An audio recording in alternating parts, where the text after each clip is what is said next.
పాఠశాలకు నేడు కొత్త టీచర్లు.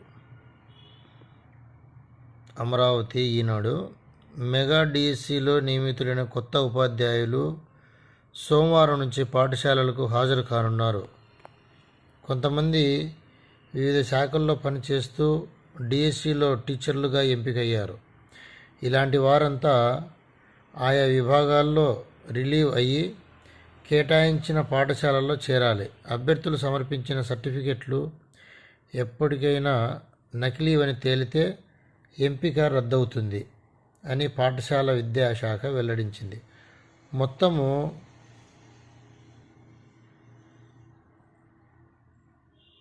16,347 పోస్టింగులకు డిఎస్సి ప్రకటన విడుదల చేయగా కొన్ని పోస్టులకు రిజర్వేషన్ అభ్యర్థులు లేనందున 15,941 పోస్టులు భర్తీ అయ్యాయి.